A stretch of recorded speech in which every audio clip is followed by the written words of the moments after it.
Revision series को आगे बढ़ाते हुए आज हम लोग इलेक्ट्रोस्टैटिक का रिवीजन करेंगे।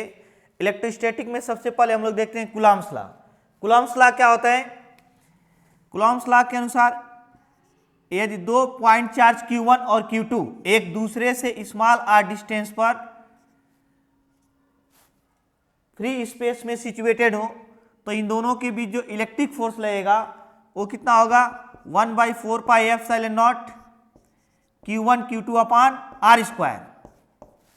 1/4 pi epsilon naught Q1 Q2 upon r square, where 1/4 pi epsilon naught equal to 9 into 10 to the power 9 newton metre square पर कूलम स्क्वायर। यह एक कांस्टेंट होगा, 9 इंटू 10 टू द पावर 9 इसकी वैल्यू होगी। लेकिन ये फोर्स कहां पे लग रहा है? फ्री स्पेस में, जहां पे एप्सिलॉन नॉट को बोलते हैं इलेक्ट्रिक परमिटिविटी या फ्री स्पेस। अगर इन दोनों चार्जेस को के डाई इलेक्ट्रिक कांस्टेंट के किसी मीडियम में रख दिया जाए, Q1 और Q2 यहां पे मीडियम में, कहां पे है? मीडियम। तो यहां पे जो इलेक्ट्रोस्टैटिक फोर्स लगेगा, इलेक्ट्रिक फोर्स लगेगा 1/4 pi epsilon naught Q1 Q2। अब एप्सिलॉन नॉट नहीं होगा, Q1 Q2 upon r square हो जाएगा। F naught equal to 1/4 pi epsilon naught, F equal to 1/4 pi epsilon. यहां पे एप्सिलॉन नॉट इलेक्ट्रिक परमिटिविटी या फ्री स्पेस है, यहां पे epsilon naught electric permittivity of medium है। यह मीडियम की परमिटिविटी है, यह फ्री स्पेस की परमिटिविटी है। Equation number second, equation number second को हम लोग कैसे और लिख सकते हैं? F equal to 1/4 pi epsilon naught into के Q1 Q2 upon r square.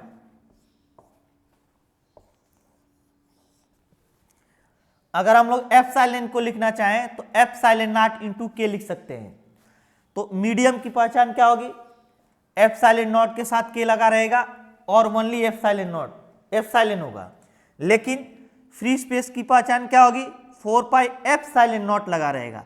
जब एप्सिलॉन नॉट के साथ के का मल्टीप्लाई कर देंगे तो वो मीडियम को रिप्रेजेंट करेगा। किसको? मीडियम को।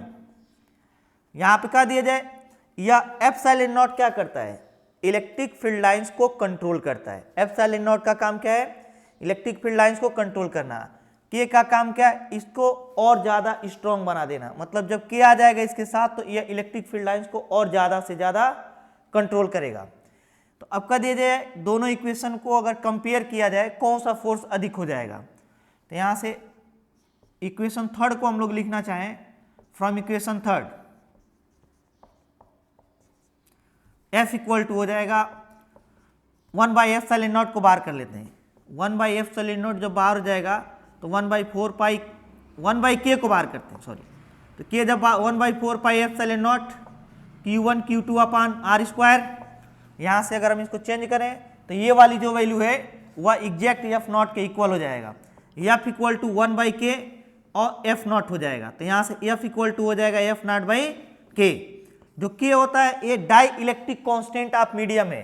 जिस मीडियम में ले जाकर चार्ज को रखेंगे उस मीडियम का डाई इलेक्ट्रिक कांस्टेंट है। क्या है? डाई इलेक्ट्रिक कांस्टेंट,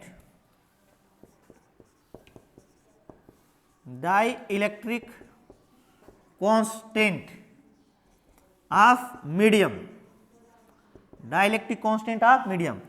के की वैल्यू 1 होती है फ्री स्पेस के लिए और perfectly non conductor, perfectly non conductor, इन दोनों के लिए के की वैल्यू 1 हो जाएगी। के की वैल्यू इनफाइनाइट होती है परफेक्टली कंडक्टर। परफेक्टली कंडक्टर के लिए के की वैल्यू कितनी हो जाएगी? 1 हो जाएगी। 1 से बड़ा होगा के और इनफाइनाइट से छोटा होगा किसके लिए? अदर मटेरियल के लिए। अदर सब्सटेंस के लिए कितना होगा? 1 और इनफाइनाइट के बीच। इसका मतलब के की वैल्यू कभी भी 1 से कम नहीं हो सकती है। के की वैल्यू कम से कम कितना होगा? 1। तो जब मिनिमम वैल्यू 1 होगी तो अगर कह दिया जाए यहां से F equal to F naught by K है। क्या है? F नॉट बाई के। तो अगर हम लोग k से डिवाइड कर दें और यह 1 से बड़ा होगा मीडियम के लिए तो F की वैल्यू क्या हो जाएगी? कम हो जाएगी। इसका मतलब अगर हम लोग मीडियम में इलेक्ट्रोस्टैटिक फोर्स फाइंड करें तो वह फ्री स्पेस के कंपेयर में कम ऑब्टेंड होगा। अब नेक्स्ट देखते हैं हम लोग इस इक्वेशन को और कैसे लिख सकते हैं। इक्वेशन नंबर 3 से बी पॉइंट में एफ इक्वल टू लिख सकते हैं 1/4 pi epsilon not. Epsilon not को रहने देते हैं, के को आर के साथ ले लेते हैं, Q1 Q2 अपान के आर स्क्वायर। क्योंकि हम लोग देखना चाहते हैं कि अगर हम लोग केवल मीडियम बना दें, मीडियम को फ्री स्पेस बना दें तो डिस्टेंस कितने के इक्विवेलेंट हो जाएगा। तो 1/4 पाई एप्सिलॉन नॉट को अलग कर दिए, के को आर स्क्वायर के साथ ले लिए। इसको ऐसे भी लिख सकते हैं 1/4 pi epsilon naught Q1 Q2 upon under root K हो जाएगा और यह आर का होल स्क्वायर। क्योंकि इसको पूरा होल स्क्वायर में बदलेंगे तो रूट ले लेंगे तो स्क्वायर करेंगे तो अगेन के आ जाएगा। तो यहाँ पे जो ये फोर्स है अब किस में चेंज हो गया, फ्री स्पेस में। दो चार्जेस Q1 और Q2 के बीच किस में हो गया, फ्री स्पेस में, क्योंकि केवल एप्सिलॉन नॉट आ रहा है लेकिन डिस्टेंस ज्यादा हो गया। आर के बजाय डिस्टेंस कितना हो गया, under root K into are. इसका मतलब अगर मीडियम में आर डिस्टेंस पे दो चार्जेस को रख दिया जाए Q1 Q2 को, ये मीडियम में है, डाइलेक्ट्रिक कांस्टेंट कितना है के, या उन्हीं दोनों चार्जेस को ले जाकर के फ्री स्पेस में रख दिया जाए Q1 Q2 को कितने डिस्टेंस पे, under root K into are distance पे, तो दोनों में फोर्स क्या होगा, इक्वल होगा। जितना फोर्स यहाँ पे लगेगा उतना ही फोर्स यहाँ पे रहेगा। क्या है, फ्री स्पेस और वैक्यूम। इस इक्वेशन का मतलब है क्योंकि केवल अगर एप्सिलॉन नॉट बचेगा तो फ्री स्पेस हो जाएगा। तो फ्री स्पेस में अंडर रूट के आर डिस्टेंस पर सिचुएटेड दो चार्ज Q1 और Q2 के बीच वह इलेक्ट्रोस्टैटिक फोर्स लगेगा जो के डाइलेक्ट्रिक कांस्टेंट के मीडियम में सिचुएटेड Q1 और Q2 चार्ज के दो पार्टिकल के बीच इलेक्ट्रोस्टैटिक फोर्स लगेगा। अब हम लोग देखते हैं, ऐसे ही बहुत सारे एग्जांपल ले लेते हैं।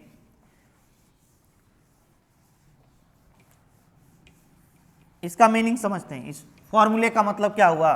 अगर हम मान लेते हैं कि यहाँ पे Q1 चार्ज है, यहाँ पे Q2 चार्ज है और कुछ डिस्टेंस जो है मीडियम से इनके बीच भर दिए और किस डिस्टेंस वैसे T मीडियम का, T विड्थ का है और K डाई इलेक्ट्रिक कांस्टेंट का है, जबकि इन दोनों के बीच का डिस्टेंस कितना है, R है।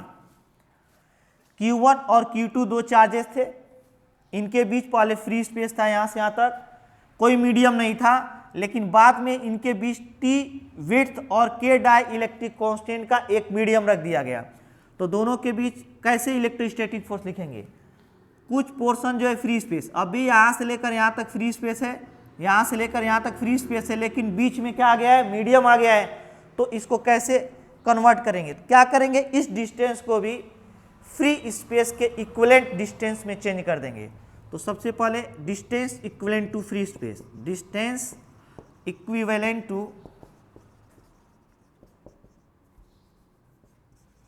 फ्री स्पेस, फ्री स्पेस के इक्विवेलेंट डिस्टेंस कितना आ जाएगा, पूरे आर में से टी को सब्सट्रैक्ट कर देंगे तो आर माइनस टी, और अगेन इस डिस्टेंस को फ्री स्पेस में चेंज कर देंगे।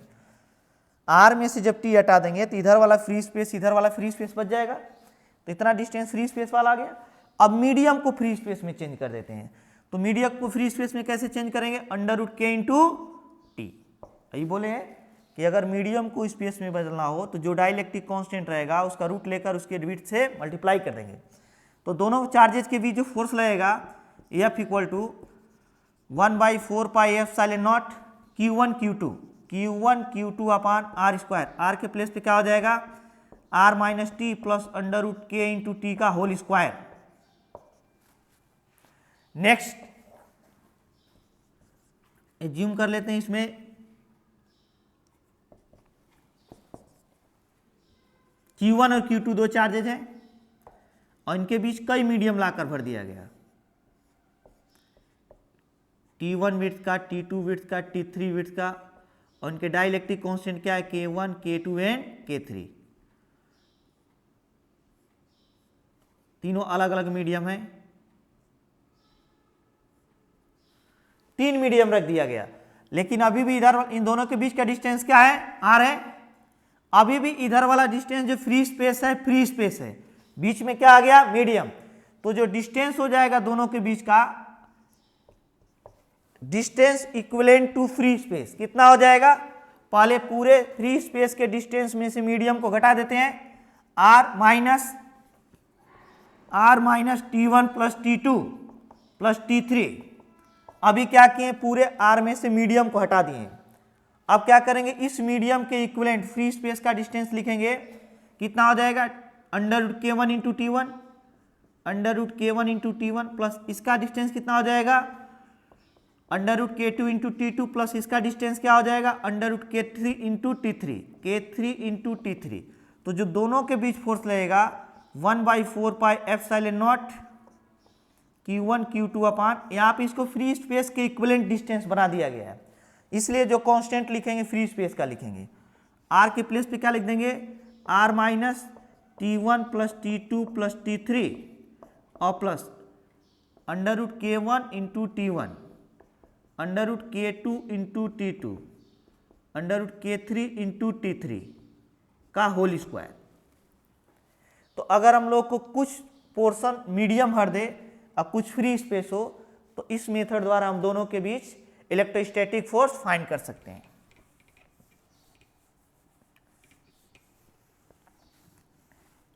सी वाले पॉइंट में देखते हैं, अगर पूरे सी यहां पे Q1 एंड Q2 हो और इनके बीच कोई मेटल प्लेट रख दिया जाए, मेटल प्लेट रख दिया जाए तो कह दिया जाए इनके बीच कितना इलेक्ट्रिसिटी, या मेटल प्लेट है मेटल, तो मेटल प्लेट के लिए K कितना हो जाएगा, इनफाइनाइट हो जाएगा।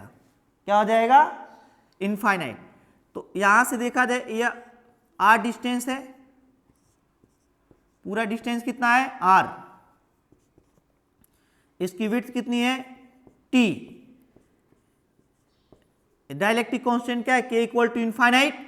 तो अगर हम लोग यहाँ r डैश फाइंड करें तो r में से t को सब्सट्रैक्ट कर देते हैं, r माइनस टी और प्लस इसको फ्री स्पेस में चेंज कर देते हैं, √k into T, r dash equal to r minus T plus √इनफाइनाइट इंटू टी। तो यहाँ से r डैश हो जाएगा r माइनस टी और प्लस इनफाइनाइट, इनफाइनाइट इसके साथ ऐड करेंगे तो इनफाइनाइट ही आएगा। दोनों चार्जेस के बीच electrostatic force F equal to कितना हो जाएगा, 1/4 pi epsilon naught Q1 Q2 upon infinite square, infinite square से डिवाइड कर दें क्या आ जाएगा, 0। तो अगर दो चार्जेस के बीच कोई मेटल प्लेट लाकर रख दिया जाए तो इन दोनों के बीच इलेक्ट्रोस्टैटिक फोर्स 0 हो जाएगा। क्यों 0 हो जाएगा, क्योंकि दो चार्जेस के बीच इलेक्ट्रिक फोर्स तभी लगेगा जब एक चार्ज से निकलने वाली इलेक्ट्रिक फील्ड लाइंस, जब एक चार्ज से निकलने वाली इलेक्ट्रिक फील्ड लाइंस दूसरे चार्ज तक पहुंचे। अगर यहां से निकलने वाली इलेक्ट्रिक फील्ड लाइंस यहां तक नहीं पहुंचेंगी तो इन दोनों के बीच कोई भी इलेक्ट्रिक फोर्स नहीं लगेगा। तो इस क्वेश्चन में क्या चीज हुआ होगा कि इनके बीच इलेक्ट्रिक फोर्स 0 हो गया होगा। एज्यूम कर लेते हैं यहाँ पे Q1 है, यहाँ पे मेटल प्लेट है, यहाँ पे Q2 है। तो जब यहाँ से इलेक्ट्रिक फील्ड लाइंस यहाँ चला होगा तो ये मेटल प्लेट द्वारा एब्जॉर्ब कर लिया जाए। मेटल प्लेट में जो फ्री इलेक्ट्रॉन्स होंगे इनके द्वारा क्या किए जाएंगे, एब्जॉर्ब कर लिए जाएंगे। और यहाँ पे पॉजिटिव चार्ज बने, यहाँ से इलेक्ट्रिक फील्ड लाइन से निकलेगी और कहाँ पे जाएंगी, Q2 जो चार्ज है वहाँ तक पहुँचेंगे।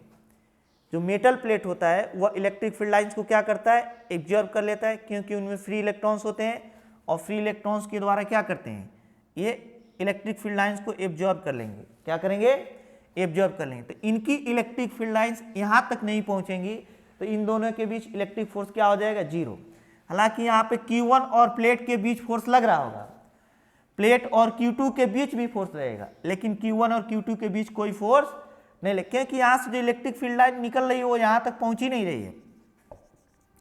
जब Q1 से निकलने वाली इलेक्ट्रिक फील्ड लाइन Q2 तक पहुँचेगी तभी दोनों के बीच इलेक्ट्रिक फोर्स लगेगा, अन्यथा नहीं लगेगा। तो मेटल प्लेट रखने पर दोनों के बीच फोर्स क्या हो जाएगा, 0। नेक्स्ट हम लोग देखते हैं कूलॉम्स लॉ का वेक्टर फॉर्म क्या होगा। ये तो दोनों चार्जेस के बीच केवल इलेक्ट्रिक फोर्स का मैग्नीट्यूड था, उसका वेक्टर फॉर्म क्या होगा ये देखते हैं। Q1 और Q2 दो चार्जेस हैं, कह दिया जाए इसका पोजीशन वेक्टर r1 है, इसका पोजीशन वेक्टर क्या है r1,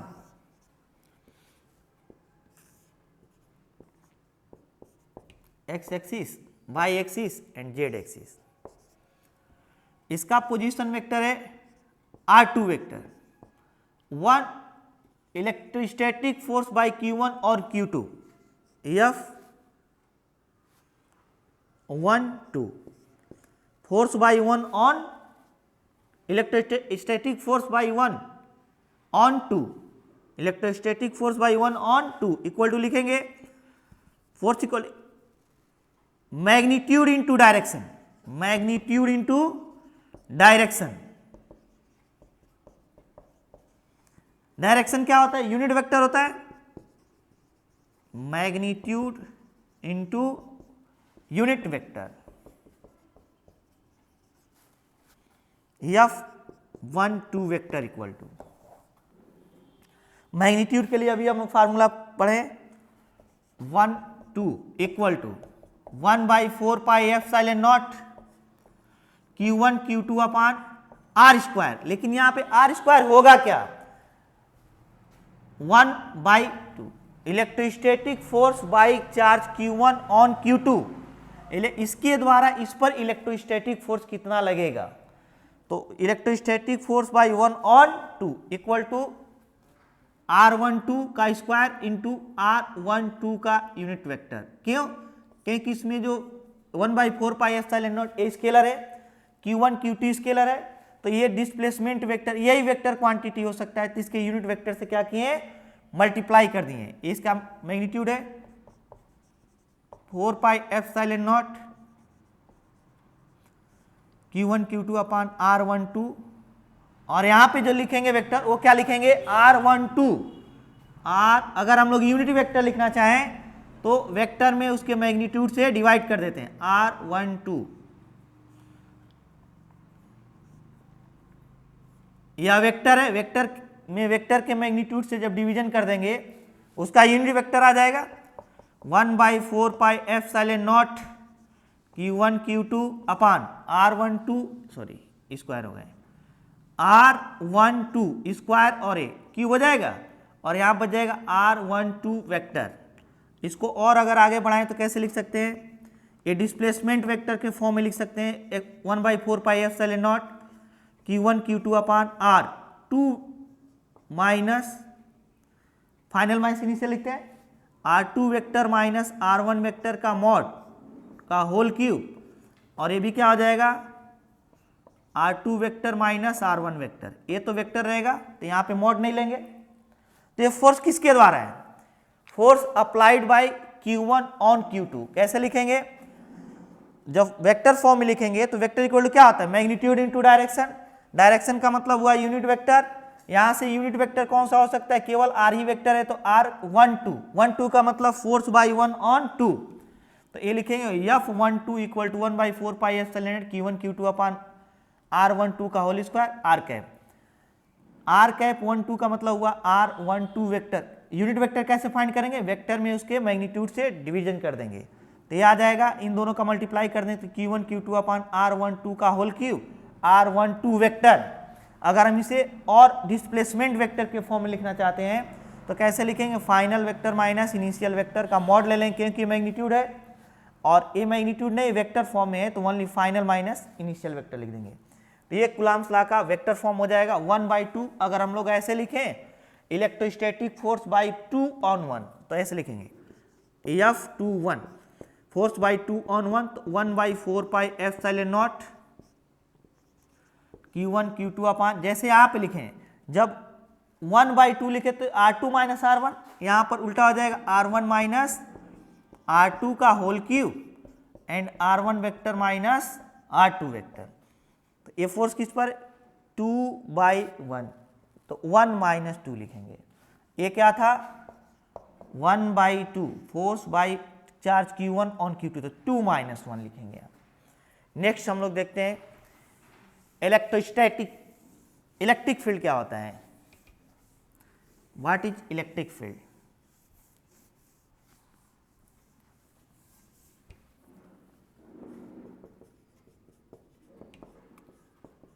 इलेक्ट्रिक फील्ड क्या होगा, कोई यहाँ पे अगर सोर्स चार्ज Q रख दिया जाए तो इस सोर्स चार्ज Q के चारों ओर का वह रीजन जिसमें इसका इलेक्ट्रिक फील्ड पहुंच सके, एक सोर्स चार्ज है, इसके चारों ओर एक ऐसा रीजन होगा जिसमें इसका इलेक्ट्रिक फील्ड होगा, इलेक्ट्रिक फील्ड लाइंस पहुंचेंगे। इलेक्ट्रिक फील्ड की पहचान कैसे करेंगे, अगर इसमें कोई दूसरा चार्ज ला के रखेंगे तो ये जो सोर्स चार्ज है जो इलेक्ट्रिक फील्ड प्रोड्यूस कर रहा है वह दूसरे चार्ज पर इलेक्ट्रोस्टैटिक फोर्स लगाएगा। ये जो सोर्स चार्ज है वह दूसरे चार्ज पर क्या करेगा, इलेक्ट्रोस्टैटिक फोर्स अप्लाई करेगा। तो समझ जाएं कि या जहां तक अप्लाई करेगा वहां तक इसका इलेक्ट्रिक फील्ड होगा। तो किसी सोर्स चार्ज के चारों ओर का वह रीजन जिसमें किसी अन्य चार्ज को लाकर रखने पर सोर्स चार्ज उस पर इलेक्ट्रोस्टैटिक फोर्स अप्लाई करे वह सोर्स चार्ज का इलेक्ट्रिक फील्ड कहलाता है। इलेक्ट्रिक फील्ड के एवरी पॉइंट पे टू क्वांटिटीज डिफाइंड होती हैं। पहला जो होता है इंटेंसिटी ऑफ इलेक्ट्रिक फील्ड, और दूसरा जो होता है वो होता है electric potential.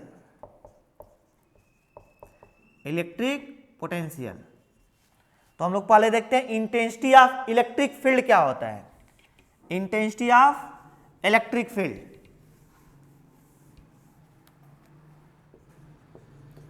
Intensity of electric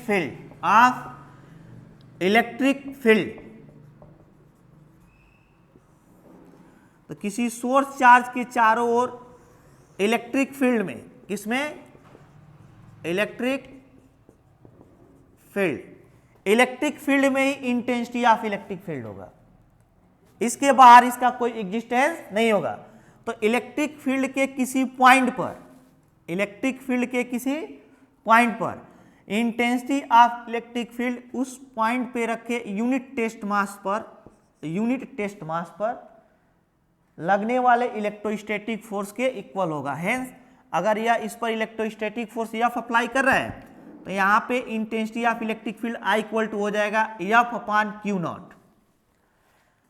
unit test charge मतलब क्यू नॉट से डिवाइड कर देंगे। अगर हमें चेक करना कि इस पॉइंट पे किसी भी पॉइंट पे हमें अगर intensity of electric field test करना हो कितना होगा, वहां पे एक टेस्ट मास ला के रखेंगे और उस टेस्ट मास पर जितना फोर्स लगेगा उसमें उस टेस्ट मास से डिवीजन कर देंगे तो पर यूनिट टेस्ट मास इलेक्ट्रोस्टैटिक फोर्स फाइंड हो जाएगा।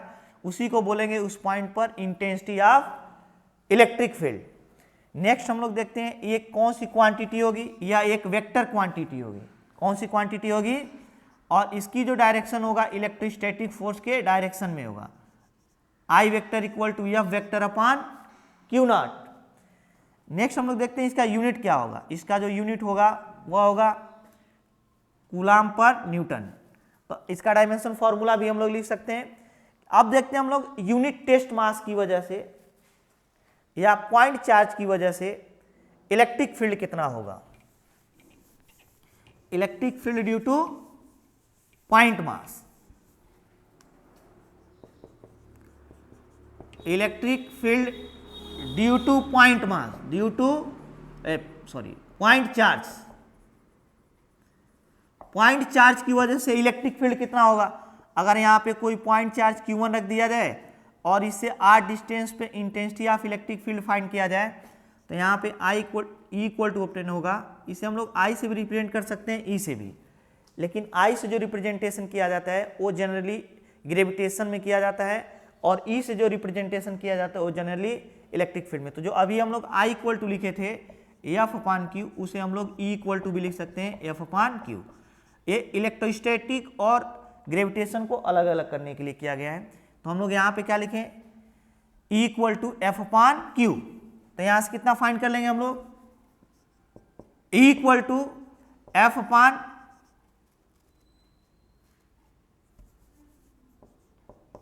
यहाँ पे एज्यूम कर लेते हैं कि टेस्ट चार्ज Q नॉट है। तो यहाँ पे अगर इंटेंसिटी लिखना है तो लिखेंगे E equal to 1/4 pi epsilon naught Q1 Q और Q ले लेते हैं only Q naught upon R square upon Q naught से डिवाइड कर देंगे तो ये E इक्वल टू ऑब्टेन्ड हो जाएगा 1/4 pi epsilon naught Q upon R square. या इंटेंसिटी ऑफ इलेक्ट्रिक फील्ड है due to point mass at small R distance, at small R distance. Next देखते हैं हम लोग, मान लिया जाए इसी में यहाँ पे Q1 इक्वल टू 4 कूलाम है, यहाँ पे Q2 equal to 8 coulomb 16 coulomb है। कह दीजिए इन दोनों के बीच एक ऐसा पॉइंट फाइंड कीजिए जहाँ पे इंटेंसिटी ऑफ इलेक्ट्रिक फील्ड क्या हो जाए, जीरो। तो एज्यूम इनके बीच का डिस्टेंस दिया है जबकि 12 मीटर, कितना मीटर गिवन है, 12 मीटर।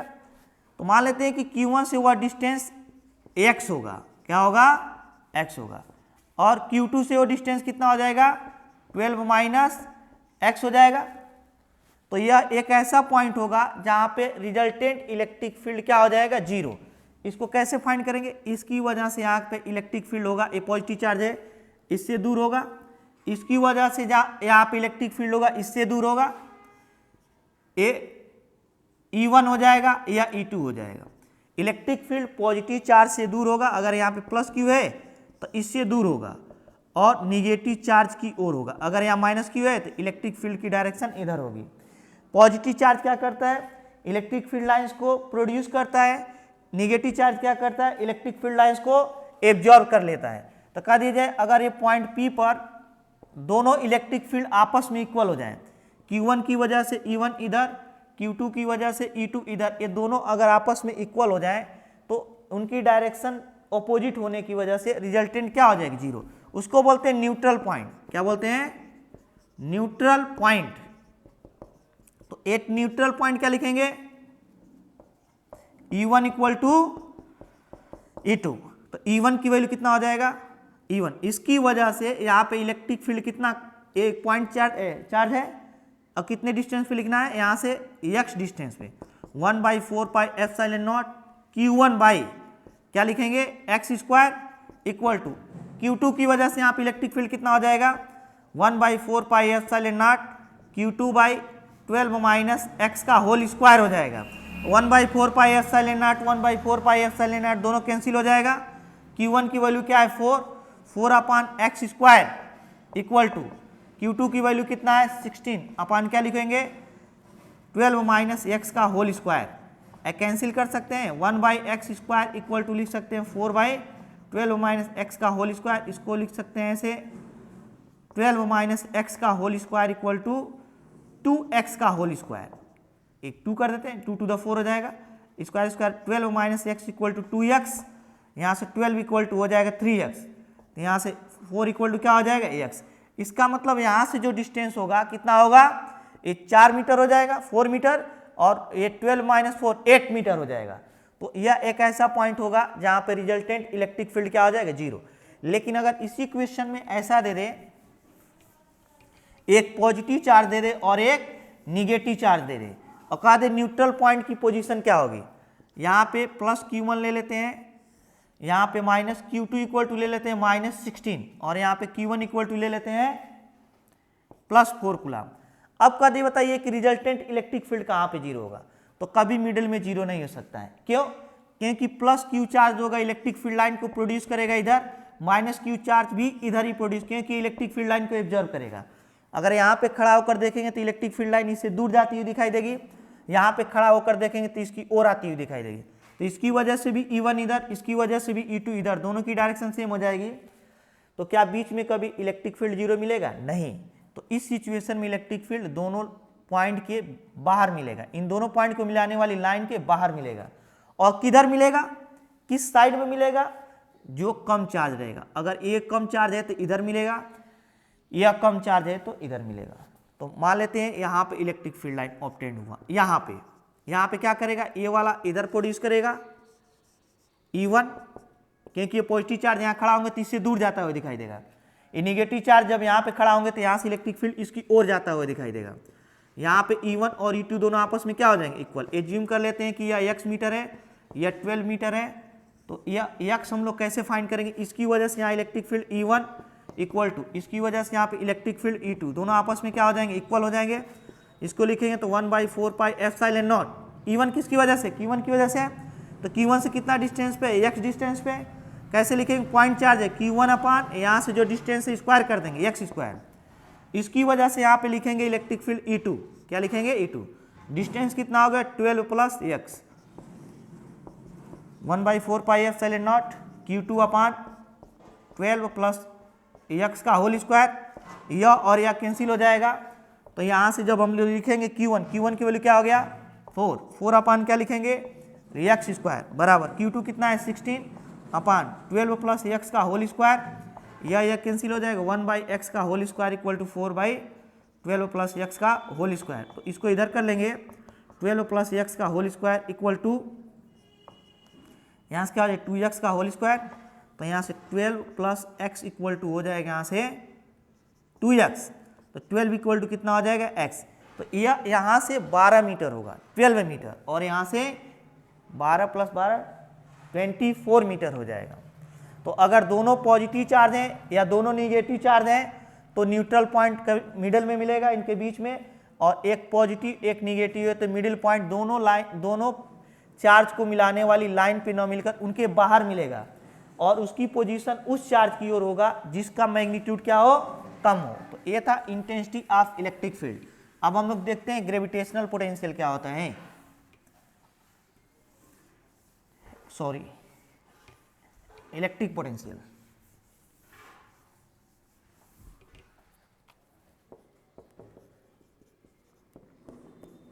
इलेक्ट्रिक पोटेंशियल मान लेते हैं सोर्स चार्ज क्यू है, क्यू के चारों ओर इलेक्ट्रिक फील्ड होगा। कौन सा फील्ड होगा इलेक्ट्रिक फील्ड। तो इसके किसी पॉइंट पर इंटेंसिटी ऑफ इलेक्ट्रिक फील्ड क्या होगा, इसका अगर कोई पॉइंट ले ले और कहें यहाँ पे इंटेंसिटी ऑफ इलेक्ट्रिक फील्ड क्या होगा, तो यूनिट टेस्ट चार्ज को यहाँ तक लाने में P तक जितना वर्क डन किया जाएगा इलेक्ट्रिक फोर्स द्वारा उसका निगेटिव वैल्यू, या जितना वर्क डन किया जाएगा एक्सटर्नल फोर्स द्वारा उसका पॉजिटिव वैल्यू यहाँ का पोटेंशियल रिप्रेजेंट करेगा। हेंस Vp इक्वल टू लिखेंगे minus W infinite to P। Infinite से कहाँ तक लाना है P तक, किसके द्वारा इलेक्ट्रिक फोर्स द्वारा। किसके द्वारा इलेक्ट्रिक फोर्स अपान क्या लिखेंगे Q0 equal to W infinite to P external force upon Q0। अगर हम इलेक्ट्रिक फोर्स लेंगे तो निगेटिव वैल्यू होगा, पॉजिटिव वर्क डन लेंगे तो एक्सटर्नल फोर्स हो जाएगा। तो यूनिट टेस्ट चार्ज को इनफाइनाइट से इलेक्ट्रिक फील्ड के किसी पॉइंट तक लाने में जो निगेटिव वर्क डन किया जाएगा या एक्सटर्नल फोर्स द्वारा जो पॉजिटिव वर्क डन किया जाएगा वह उस पॉइंट का इलेक्ट्रिक पोटेंशियल रिप्रेजेंट करेगा। अब अगर हम लोग कह दें पॉइंट चार्ज होगा उसकी वजह से इलेक्ट्रिक पोटेंशियल कितना होगा, electric potential due to point charge की वजह से कितना हो जाएगा। मान लेते हैं यहाँ पे Q चार्ज है, इस Q चार्ज की वजह से यहाँ r डिस्टेंस पे इलेक्ट्रिक पोटेंशियल फाइंड करना हो तो कितना होगा V equal to 1/4 pi epsilon naught Q by R, only R होगा। जबकि यहाँ पे इंटेंसिटी ऑफ इलेक्ट्रिक फील्ड लिख रहे थे E equal to 1/4 pi epsilon naught Q by R square लिख रहे थे। इस फॉर्मूले में हमें साइन के साथ Q को नहीं रखना रहता है क्योंकि वेक्टर क्वांटिटी है, डायरेक्शन ऑलरेडी गिवन रहता है और हम लोग को फाइंड कर सकते हैं इसमें डायरेक्शन। लेकिन इस फार्मूले में हम लोग को Q विद साइन रखना पड़ेगा। अगर पॉजिटिव होगा तो पॉजिटिव ही रखेंगे, निगेटिव होगा तो निगेटिव ही रखेंगे। फॉर एग्जाम्पल अगर यहाँ पे Q1 equal to 4 coulomb given हो, यहाँ पे Q2 equal to 16 coulomb given हो, और इन दोनों के बीच अगर हमें कह दिया जाए 4 मीटर डिस्टेंस इधर से भी है, 4 मीटर डिस्टेंस इधर से भी है, यहाँ पे अगर हमें इलेक्ट्रिक पोटेंशियल लिखना हो तो Vp इक्वल टू इसकी वजह से Q1 की वजह से क्या लिखेंगे 1/4 पाई एप्सिलॉन नॉट Q1 अपान 4, R लिखते हैं, R स्क्वायर नहीं, प्लस इसकी वजह से भी यहाँ पे लिखेंगे, एज्यूम कर लेते हैं 6 मीटर है तो 1/4 पाई एप्सिलॉन नॉट Q2 अपान क्या लिखेंगे 6 लिखेंगे। लेकिन जब 1/4 पाई एप्सिलॉन नॉट को कॉमन कर लेते हैं Q1 जब लिखेंगे तो +4 लिखेंगे, लेकिन जब Q2 लिखेंगे तो यहाँ पे एज्यूम कर लेते हैं कि माइनस निगेटिव चार्ज है तो माइनस ही लिखेंगे। क्या लिखेंगे 1/4 पाई एप्सिलॉन तो बाहर चला गया तो Q1/4 Q2/6। तो जब इस फॉर्मूले का यूज करेंगे 1/4 pi epsilon Q by R तो Q को विथ साइन रिप्लेस करेंगे। क्या करेंगे Q को विथ साइन रिप्लेस करेंगे। अब हम लोग देखते हैं इसमें इलेक्ट्रिक फील्ड और इलेक्ट्रिक पोटेंशियल में रिलेशन क्या होता है, इससे बोलते हैं electric potential gradient. Electric potential gradient क्या बोलेंगे, electric potential gradient. A equal to होता है minus DV upon D R. DV upon D R को बोलते हैं, माइनस को हटाने के बाद इलेक्ट्रिक पोटेंशियल ग्रेडियंट। तो जो इलेक्ट्रिक पोटेंशियल ग्रेडियंट होगा वह किसी पॉइंट पर इलेक्ट्रिक फील्ड के निगेटिव वैल्यू के इक्वल हो जाएगा। अगर इस इक्वेशन को और ज्यादा लिखना चाहें हम लोग तो ई वेक्टर, इसको अगर कंपोनेंट फॉर्म में लिखना चाहें तो ये तो वेक्टर होता है लेकिन ए वेक्टर नहीं होता है अगर पोटेंशियल, लेकिन DV upon D R vector होगा। देखो माइनस, इसे तीनों कंपोनेंट में लिखते हैं, del V upon del X into I cap, minus को कॉमन कर लिए, ये एक्स कंपोनेंट है पोटेंशियल ग्रेडियंट का, del V upon del Y into J cap. ये कौन सा कंपोनेंट है, Y component, del V upon del Z into K cap. ये कौन सा कंपोनेंट है, जेड कंपोनेंट। और ई वेक्टर को भी अगर हम लोग कंपोनेंट फॉर्म में लिखना चाहें तो ई एक्स आई कैप प्लस ई वाई जे कैप प्लस ई जेड के कैप लिख सकते हैं। तो यहां से ई एक्स की जो वैल्यू होगी, ई एक्स इक्वल टू हो जाएगा minus del V upon del X. जो ई वाई होगा ये हो जाएगा माइनस डेल वी अपान डेबा, डेबा वी अपान डेबा एक्स, ये डेबा वी अपान डेबा वाई, और यहाँ से ई जेड इक्वल टू हो जाएगा डेबा वी अपान डेबा जेड। तो ये हो जाएगा इलेक्ट्रिक फील्ड का X Y and Z component. Again हम लोग देखते हैं कुछ इलेक्ट्रिक पोटेंशियल और ग्रेविटेशन से रिलेटेड पॉइंट देखते हैं। अगर इलेक्ट्रिक फील्ड ई गिवन हो, इलेक्ट्रिक फील्ड ई गिवन हो तो जब इसके डायरेक्शन में चलेंगे तो पोटेंशियल डिक्रीज करेगा, लेकिन परपेंडिकुलर डायरेक्शन में पोटेंशियल डिक्रीज नहीं करेगा। क्यों? क्योंकि जो इलेक्ट्रिक फील्ड लाइंस प्रोड्यूस होंगी वो पॉजिटिव प्लेट से निगेटिव प्लेट की ओर चलेंगी, यानी पॉजिटिव चार्ज से निगेटिव चार्ज की ओर। तो अगर हम लोग दो पॉइंट यहाँ पे ले लेंगे तो इस प्लेट से अगर इसका डिस्टेंस आर है तो इस पॉइंट से इसका डिस्टेंस भी क्या होगा, आर होगा। तो यहाँ पे जितना इलेक्ट्रिक पोटेंशियल होगा उतना ही यहाँ पे होगा। लेकिन अगर यहाँ का पॉइंट ले लिया जाए तो ये तो ज़्यादा डिस्टेंस पे सिचुएटेड होगा, तो यहाँ का जब पोटेंशियल लिखेंगे तो 1/4 pi epsilon naught Q1 Q upon R. यहाँ का पोटेंशियल Q अपान आर, यहाँ का पोटेंशियल Q अपान R1। तो R1 ज़्यादा होने की वजह से यहाँ का पोटेंशियल घट जाएगा, लेकिन इन दोनों पॉइंट का पोटेंशियल क्या होगा, सेम होगा। इसका मतलब ये हुआ कि अगर हम फील्ड के डायरेक्शन में जाएंगे तो या ए पॉइंट ले लेते हैं, बी पॉइंट ले लेते हैं, ए सी पॉइंट ले लेते हैं, तो इन दोनों पॉइंट का जो फील्ड के परपेंडिकुलर डायरेक्शन में पॉइंट होंगे जितने भी, उन पर पोटेंशियल क्या होगा, इक्वल होगा। VA इक्वल टू लिखेंगे VC, लेकिन अगर फील्ड के डायरेक्शन में जाएंगे तो पोटेंशियल क्या हो जाएगा, घट जाएगा। और पोटेंशियल घट कर कितना हो जाएगा, अगर यहाँ पे VA है तो VA से घट करके यहाँ पे अगर मान लेते हैं D डिस्टेंस पे ले लेते हैं, कहाँ पे D, तो यहाँ VA अधिक होगा, VB कम होगा, और VA माइनस जो VB होगा वह E इंटू डी के इक्वल हो जाएगा। इलेक्ट्रिक फील्ड इंटू जो दोनों के बीच का डिस्टेंस होगा उनके मल्टीप्लीकेशन के इक्वल हो जाएगा। तो ये था electric potential and electric field. Next video में हम लोग इलेक्ट्रिक डाइपोल और उससे रिलेटेड बहुत सारे पॉइंट पढ़ेंगे कि उसकी एनर्जी कितनी होगा, उस पर टॉर्क कितना लगेगा, और उनके एक्सियल पोजीशन में इलेक्ट्रिक फील्ड कितना होगा, ब्रॉड ऑन साइड पोजीशन में कितना होगा। अगर दो स्मॉल इलेक्ट्रिक डाइपोल ले लिए जाएं तो उनके बीच फोर्स और उनकी एनर्जी कितना होगा। अगर उन्हें एक्सियल और 10A और 10B पोजीशन में रख दिया जाए तो उनकी एनर्जीज और फोर्स कितने हो जाएंगे।